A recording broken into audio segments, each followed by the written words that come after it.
നമസ്കാരം. പുതിയൊരു വീഡിയോയിലേക്ക് എല്ലാവർക്കും സ്വാഗതം. മിനാസ് അമേസിംഗ് വേൾഡ്. ഞാൻ രാവിലെ പെട്ടെന്ന് ജോലികളൊക്കെ തീർക്കുകയാണ്. എനിക്ക് രാവിലെ പുറത്തൊന്ന് പോകണം. അത് കാരണം പിന്നെ അതുമല്ല വിനോദിന് ഉച്ചയ്ക്ക് ചോറും കൊണ്ടുപോകണം. അപ്പോൾ അത് കാരണം ഞാൻ പെട്ടെന്ന് ജോലികളൊക്കെ തീർക്കുകയാണ്. അപ്പോൾ ഇത് ഇന്നലത്തെ വീഡിയോ ആണ് കേട്ടോ. ഇത് എൻ്റെ മില്ലറ്റാണ്. അതും ഇതിൻ്റെ കൂട്ടത്തിൽ വേവിച്ച് മാറ്റി. അപ്പോൾ രാവിലെ മുട്ടക്കറിയും ഇടിയപ്പമാണ് ഉണ്ടാക്കുന്നത്. അപ്പോൾ ആദ്യം മുട്ട വേവിച്ച് മാറ്റിയതിന് ശേഷം അടുപ്പിലേക്ക് ഞാൻ മില്ലറ്റും വെച്ചു. പിന്നെ അരിയും അടുപ്പത്തിട്ട് കേട്ടോ. അപ്പം അതൊന്ന് വേകുന്ന സമയത്തിന് ഞാൻ പെട്ടെന്ന് ഇടിയപ്പത്തിനുള്ള പൊടി ശരിയാക്കി വെക്കുകയാണ്. അപ്പോൾ അതിനകത്തൊക്കെ ഞാൻ ഒരു സ്പൂൺ നെയ്യും കൂടെ ചേർത്തിട്ട്, എനിക്ക് ഈ അരിപ്പൊടിയുടെ സ്മെല്ല് അത്ര ഇഷ്ടമല്ല. അതിൻ്റെ ആ ഒരു മണം ഉണ്ടല്ലോ, അതെനിക്ക് അത്ര ഇഷ്ടമല്ല. അത് കാരണം നെയ്യും കൂടെ ചേർക്കും. പിന്നെ അത് ഇടിയപ്പം പിഴിഞ്ഞെടുക്കുമ്പോൾ നമുക്ക് എളുപ്പം പറ്റും, പിഴിഞ്ഞെടുക്കാൻ എളുപ്പമാണ്. അത് അപ്പോഴത്തേക്കും മില്ലറ്റും വെന്തു, അരിയും വെന്ത് കേട്ടോ. അപ്പം അത് കഴിഞ്ഞിട്ട് ഞാൻ മില്ലറ്റ് മാറ്റിയതിന് ശേഷം അടുപ്പത്തേക്ക് ഞാൻ അടുത്ത കറി വെക്കാനായിട്ടുള്ള പാൻ എടുത്ത് വെച്ചു. അതൊന്ന് ചൂടായി വരുമ്പോഴത്തേക്ക് പെട്ടെന്ന് സവോള അരിഞ്ഞ് എടുക്കുകയാണ്. അപ്പോൾ 2 സവോളയാണ് അരിഞ്ഞെടുക്കുന്നത്. പിന്നെ ഇഞ്ചി, വെളുത്തുള്ളി, പച്ചമുളക് അത് നേരത്തെ ഞാൻ റെഡിയാക്കി വെച്ചിട്ടുണ്ടായിരുന്നു. അപ്പോൾ പാൻ ചൂടായി കഴിഞ്ഞപ്പോൾ അതിലേക്ക് ഞാൻ എണ്ണ ചൂടായി കഴിഞ്ഞപ്പോൾ അതിലേക്ക് ഗ്രാമ്പു, ഏലക്ക, പിന്നെ പട്ട അത്രയും കൂടി ഇട്ട് അതൊന്ന് ചൂടായി കഴിഞ്ഞപ്പോൾ അടുത്ത സവോള ഇട്ടു. എന്നിട്ട് ഇഞ്ചിയും അതുമെല്ലാം ഇട്ട് കേട്ടോ. പിന്നെ ഇട്ടത് ഞാനിപ്പോൾ കാണിച്ചത് നട്ട്സിൻ്റെ പൊടിയാണ്. അപ്പം എൻ്റെ കയ്യിൽ നട്ട്സിൻ്റെ പൊടി ഉണ്ടായിരുന്നതുകൊണ്ട് ഞാനതിട്ട്, നട്ട്സ് ഇട്ടാലും മതി കേട്ടോ. പിന്നെ ഇട്ടത് തേങ്ങ കൊത്താണ്. നമ്മൾ ഒരു സ്റ്റൂ ഉണ്ടാക്കുന്ന ആ ഒരു ഇതൊക്കെ തന്നെയാണ്. പിന്നെ അധികം മെനക്കേടില്ല, കാരണം ഈ തേങ്ങാപ്പാൽ ഒഴിക്കുക അങ്ങനത്തെ പരിപാടികളൊന്നും ഇല്ലാത്തതുകൊണ്ട് കുറച്ച് അതിനേക്കാളും എളുപ്പമുണ്ട് ഇത് ചെയ്യാനായിട്ട്. അപ്പോൾ അതൊന്ന് ശരിയാവുന്ന സമയത്തിന് ഞാൻ പെട്ടെന്ന് ഉണ്ടായിരുന്ന പാത്രങ്ങളെല്ലാം ഒന്ന് കഴുകി ഒതുക്കി വെച്ചു. രാവിലെ എടുത്ത പാത്രങ്ങളെല്ലാം ഒന്ന് കഴുകി ഒതുക്കി വെച്ച് അപ്പോഴത്തേക്ക് അവിടെ ഉള്ളി നന്നായിട്ടൊന്ന് വെന്ത് വരുന്നുണ്ട് കേട്ടോ. പിന്നെ മുട്ടയിൽ കുറച്ച് വെള്ളം ഒഴിച്ച് അത് തണുക്കാനായിട്ട് മാറ്റി വെച്ച്. അപ്പോഴത്തേക്കും ഏകദേശം എൻ്റെ ഇത് ഉള്ളിയെല്ലാം നന്നായിട്ട് മൂത്തു. പിന്നെ അതിനകത്ത് പൊടിയായിട്ട് ചേർത്തത് മല്ലിപ്പൊടി മാത്രമാണ്, വേറെ ഒരു പൊടി അതിനകത്ത് ചേർത്തിട്ടില്ല. അപ്പം ഞാനത് ചേർക്കുന്നതിൻ്റെ വീഡിയോ ഇടാൻ വിട്ടുപോയിട്ട് അത് കാരണമാണ് കാണിച്ചത്. അപ്പം മല്ലിപ്പൊടി ചേർത്തിട്ട് അത് കൊണ്ടുപോയി തണുക്കാനായിട്ട് വെച്ച്, മൂപ്പിച്ച സാധനങ്ങളെല്ലാം കൂടി കൊണ്ടുപോയി തണുക്കാൻ വെച്ചേട്ടോ. ഇനിയിപ്പോൾ അത് നമുക്ക് അരച്ചെടുക്കണം. ആ സമയം കൊണ്ട് ഞാൻ പെട്ടെന്ന് ഇടിയപ്പം പിഴിഞ്ഞെടുത്ത്. അപ്പം അതെല്ലാം കൂടി എടുത്തതേണ്ട ഇങ്ങനെ ചെറിയ ബൗളിലോട്ടാക്കി വെച്ചു. അപ്പോൾ ആ സെയിം പാൻ തന്നെ കേട്ടോ, അത് തണുത്ത് അങ്ങോട്ട് മാറ്റി കഴിഞ്ഞ് കഴിഞ്ഞപ്പോൾ ആ സെയിം പാൻ തന്നെ ഞാൻ അടുപ്പത്ത് വെച്ചു. എണ്ണയൊഴിച്ച് അതിലേക്ക് സവോള, പിന്നെയും 2 സവോളയും കൂടെ കേട്ടോ. അതപ്പോൾ തീരെ ചെറുതായിട്ട് അരിയേണ്ട ആവശ്യമില്ല. അത് ഒരു മീഡിയം വലിപ്പത്തിൽ അങ്ങ് അരിഞ്ഞെടുത്തു. എന്നിട്ട് കറിവേപ്പിലയും കൂടി ഇട്ട് അതും വഴറ്റാനിട്ടു. ഇടിയപ്പം വേവിക്കാനും വെച്ചിട്ടുണ്ട് കേട്ടോ. പിന്നെ ദേ അരച്ചെടുത്ത് നല്ല സ്മൂത്തായിട്ട്, ഞാൻ അത്ര സ്മൂത്ത് ആക്കിയില്ല കേട്ടോ. അതിനകത്ത് ഇച്ചിരി നിറച്ചുണ്ടായിരുന്നു. അപ്പം ഞാൻ അത്യാവശ്യം നന്നായിട്ട് കുറേ കൂടെ സ്മൂത്ത് ആക്കുവാണെങ്കിൽ കുഴപ്പമില്ല, കാരണം തേങ്ങാക്കൊത്തൊക്കെ ഉള്ളതുകൊണ്ട്. പിന്നെ നന്നായിട്ട് വെള്ളം ഒഴിച്ചു കൊടുക്കും. അപ്പം ഞാൻ ചൂടുവെള്ളമാണ് ഒഴിച്ചു കൊടുത്തത്. അപ്പം പെട്ടെന്ന് വെന്തോളുമല്ലോ, വേവ് നിൽക്കുന്നില്ല. അത് കാരണം പെട്ടെന്ന് വെന്ത് വന്നോളും ചൂടുവെള്ളം ഒഴിക്കുമ്പോൾ ഒരു ഗുണം അതാണ്. പിന്നെ കുറേ കൂടി വെള്ളം നമുക്ക് ആവശ്യത്തിന് കേട്ടോ, ചാറ് എത്രമാത്രം വേണോ അത്ര വെള്ളം ഒഴിച്ചു കൊടുക്കാം.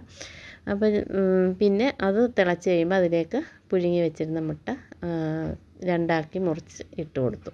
പിന്നെ മല്ലിയിലയും കൂടെ ഇട്ട് ഒന്നും കൂടെ തിളച്ച് കഴിഞ്ഞപ്പം കറി വെന്തു. പെട്ടെന്ന് കഴിയും കേട്ടോ, കറിയും വെന്തു. പിന്നെ ഇടിയപ്പവുമായി.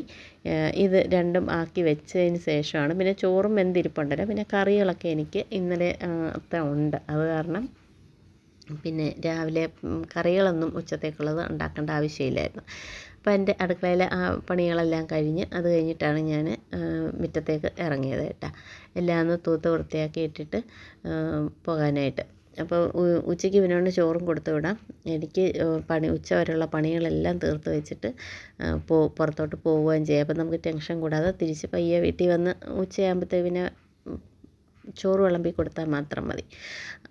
ആ പരുവത്തിൽ ജോലിയെല്ലാം തീർത്തു. പിന്നെ ഇപ്പം മുറ്റത്ത് ഇങ്ങനെ പുളിയില വീഴാനില്ലാത്തത് കൊണ്ട് വലിയ പാടില്ല റോഡ് തൂക്കാനൊക്കെ കേട്ടോ. മറ്റേത് ഭയങ്കര പാടായിരുന്നു, പ്രത്യേകിച്ചും മഴയും കൂടെ പെയ്ത് കഴിഞ്ഞ് കഴിഞ്ഞാൽ പുളിയില അനങ്ങത്തില്ല, അവിടെ കിടക്കും. എത്ര നേരം തൂക്കണമെന്നറിയാമോ? ഇപ്പോൾ പക്ഷേ ഇല്ല, പെട്ടെന്ന്. കാരണം അമ്പലത്തിലെ ഇപ്പോൾ ആ പാലമരത്തിൽ നിന്ന് വരുന്ന കൊച്ച് ഇലകളൊക്കെ ഉള്ളൂ, അല്ലാതെ വലിയ കൊച്ചിലകളൊന്നുമില്ല കേട്ടോ. അതാണ് പെട്ടെന്ന് തൂത്ത് കഴിഞ്ഞു. പിന്നെ തൂത്തിട്ട് ഞാൻ തിരിച്ചിങ്ങോട്ട് കയറി പോരുമ്പോഴാണ് അമ്പലത്തിലുള്ള ആ ഒരു പുള്ളി എൻ്റെ അടുത്ത് വിളിച്ചിട്ട് പറഞ്ഞു, അവിടെ ഒരു എലി റോഡിൽ ചത്ത് കിടപ്പുണ്ടായിരുന്നേ, റോഡിൻ്റെ നടുക്കായിട്ട് തന്നെ. അപ്പോൾ വണ്ടിയൊക്കെ കയറുകയാണെങ്കിലേ അത് അവിടെ കിടന്ന് നാറി ഇനി വൃത്തികേടാകുമെന്നൊക്കെ പുള്ളി പറഞ്ഞുകൊണ്ട് പോവാണ്. പുള്ളി അമ്പലത്തിലേക്കുള്ള ഇലയൊക്കെ വെട്ടിയെടുത്തിട്ട് പോവാണ് കേട്ടോ ആ വീട്ടിൽ നിന്ന്. അപ്പോൾ റോഡ് തൂപ്പ് എല്ലാം കഴിഞ്ഞ് അത് കഴിഞ്ഞ് ഞാൻ മിറ്റം തൂക്കാനായിട്ട് അതെല്ലാം തൂത്ത് കേട്ടോ. മിറ്റം തൂക്കുന്നതിൻ്റെ ഒന്നും ഞാൻ വീഡിയോ എടുത്തില്ല. പിന്നെ താഴെ ഒരു ബൊഗൈൻവില്ല നന്നായിട്ട് പൂത്ത് കിടപ്പുണ്ടായിരുന്നു, അതിനെടുത്ത് ഞാൻ കഴിഞ്ഞ ദിവസം മറ്റേ മരം അതിൻ്റെ കുറേ ശിഖരങ്ങളെല്ലാം വെട്ടിക്കളഞ്ഞായിരുന്നല്ലോ. അപ്പോൾ അവിടെ നല്ല വെളിച്ചമായി. അപ്പോൾ ഞാൻ അങ്ങോട്ടേക്ക് ആ ഒരു ചെടിച്ചട്ടിയും കൂടെ എടുത്തു വെച്ചു കേട്ടോ. പിന്നെ അതേ കുഞ്ഞി പിണങ്ങി കിടക്കുകയാണ്. അവളുടെ കുറേ പുല്ലെല്ലാം മുന്നോട്ടം പറിച്ച് കളഞ്ഞായിരുന്നു. അപ്പോൾ അത് ഞാൻ തൂത്തെടുക്കാൻ വന്നപ്പോഴത്തേക്കും അതിൻ്റെ മണ്ടയിൽ കയറി കിടക്കുകയായിരുന്നു. അപ്പം ഞാൻ അവിടെ നിന്ന് എടുത്ത് മാറ്റിയതിന് പിണങ്ങി അവിടെ കിടക്കുകയാണ്. അവളുടെ ദേഹത്തെല്ലാം ആ പുല്ലിരിപ്പുണ്ടായിരുന്നു. അപ്പോൾ അതെല്ലാം ഞാൻ എടുത്ത് മാറ്റിയിട്ട് അപ്പോൾ അവൾ അവിടെ നിന്ന് എഴുന്നേറ്റ് പോകാണ്ട് അവിടെ കിടക്കുകയാണ്. പിന്നെ അതിൽ കുറേ വെള്ളം കിടപ്പുണ്ടായിരുന്നു. കാരണം ഈയിടെ മഴയൊക്കെ പെയ്തപ്പോഴത്തേക്കേ ആ ചെടിച്ചട്ടിയിൽ അടിയിൽ വെള്ളം തങ്ങി കിടപ്പുണ്ടായിരുന്നു. പിന്നെ അതൊക്കെ എടുത്ത് കളഞ്ഞു. പിന്നെ കുറച്ച് പുല്ലെല്ലാം എടുത്ത് കളഞ്ഞതിന് ശേഷം പിന്നെ ഞാൻ പോയിരുന്നു. അപ്പോൾ ഇന്ന് രാവിലെ ഞാനിതൊക്കെ ജോലി ചെയ്യാമെന്ന് വിചാരിച്ചത്, പക്ഷേ അതൊന്നും നടന്നില്ല കേട്ടോ. പിന്നെ ദേ ഈ ഒരു ചെടിയുടെ കാര്യം ഞാൻ കഴിഞ്ഞ ദിവസം പറഞ്ഞിരുന്നല്ലോ. അപ്പോൾ ഇതിൻ്റെ മോർണിംഗ് ഗ്ലോറി എന്നാണ് ഇതിൻ്റെ പേരെന്ന് എനിക്കൊരു കമൻറ്റ് വന്നിട്ടുണ്ടായിരുന്നു. താങ്ക് യു അത് പറഞ്ഞു തന്നതിന്. ഞാൻ പിന്നെ ഗൂഗിളിലൊന്ന് സെർച്ച് ചെയ്ത് നോക്കിയായിരുന്നു കേട്ടോ. അത് സെർച്ച് ചെയ്ത് വെച്ചിരുന്നപ്പോഴാണ് എനിക്ക് കമൻറ്റും കൂടെ വന്നത്. അപ്പോൾ പറഞ്ഞു തന്നതിന് താങ്ക്സ് കേട്ടോ. പിന്നെ വിനോട്ടൻ ദേ കഴിക്കാൻ വന്നു. അപ്പോഴത്തേക്ക് ഞാൻ ഇടിയപ്പവും കറിയും കൂടെ എടുത്ത് കൊടുക്കുകയാണ്. ഇവിടെ എല്ലാവർക്കും നന്നായിട്ട് ഇഷ്ടപ്പെട്ടു കേട്ടോ ഈ കറി. ഞാനിവിടെ ആദ്യമായിട്ടാണ് ഉണ്ടാക്കുന്നത്. നമ്മൾ സ്റ്റൂ ഒക്കെ ഉണ്ടാക്കിയിട്ടുണ്ട്, ഇങ്ങനെ ഞാൻ ആദ്യമായിട്ട് ചെയ്യുന്നത് കേട്ടോ. ഇത്തിരി മറ്റേനേക്കാളിലൊക്കെ എളുപ്പമാണ് ഈ കറി ഉണ്ടാക്കാൻ.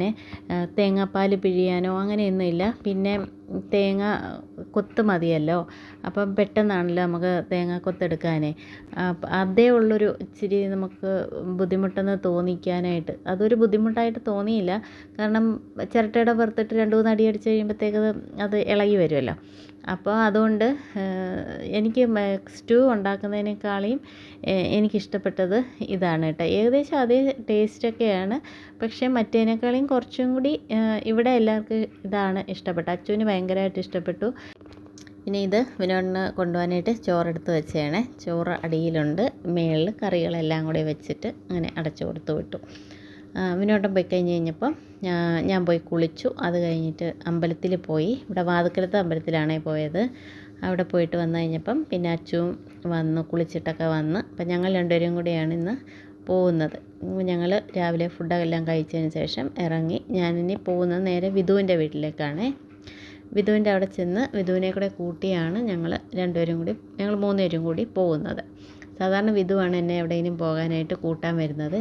ഇന്ന് ഞാൻ അങ്ങോട്ട് പോയിട്ട് ഇന്ന് ചേട്ടൻ അവിടെ ഇല്ലാഞ്ഞു. അതാണ് ഞങ്ങൾ 3 പേരും കൂടിയാണ് പോകുന്നത് കേട്ടോ. അപ്പം പോയിട്ടൊക്കെ തിരിച്ച് വന്നതിന് ശേഷമുള്ളതാണ് ഇത്. വിധുവിൻ്റെ വീട്ടിലുള്ള 2 കുഞ്ഞുങ്ങളാണ് ഇവർ കേട്ടോ. അതിൽ ഒരാളാണിത്, ഇനി ഒരാളും കൂടെ ഉണ്ട്. ദേ കണ്ടോ, ഇവർ 2 പേരാണ് ഈ വീട്ടിലുള്ള കുഞ്ഞുങ്ങൾ. അപ്പോൾ ഇവിടെ വന്നിട്ട് കാണാതെ പോയി കഴിഞ്ഞാൽ അവർക്കും വിഷമമാണ്, എനിക്കും വിഷമമാണ്. അപ്പോൾ 2 പേരുടെയും ഭയങ്കര സ്നേഹമാണ് കേട്ടോ 2 കുഞ്ഞുങ്ങൾക്ക്. അപ്പോൾ അച്ചുവിനെ കൂടെ കണ്ടു കഴിഞ്ഞപ്പോഴത്തേക്കും ഭയങ്കര കൊഞ്ചലായിരുന്നു ഇപ്രാവശ്യം. അപ്പോൾ നമുക്ക് ആ വീഡിയോ ഒന്ന് കാണാം കേട്ടോ.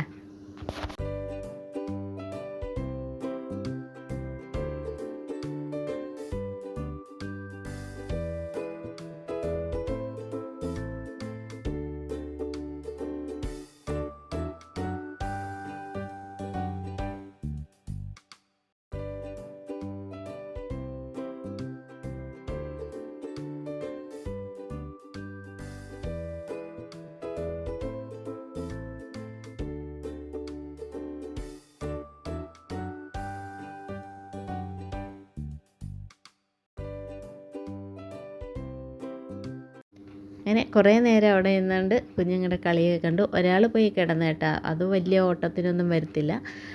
ഇവനാണ് ഭയങ്കര ചട്ടമ്പി, ഇങ്ങനെ ഭയങ്കര കൊഞ്ചലായിരുന്നു അന്നത്തെ ദിവസം കേട്ടോ. അച്ചുവിൻ്റെ അടുത്ത് കാണിക്കുകയാണ് കുറേയൊക്കെ. പിന്നെ അവിടെ കുറേ നേരമൊക്കെ ഇന്ന് കളിയൊക്കെ കഴിഞ്ഞിട്ട് ഞങ്ങൾ പിന്നെ വീട്ടിലേക്ക് തിരിച്ചു പോയിരുന്നു.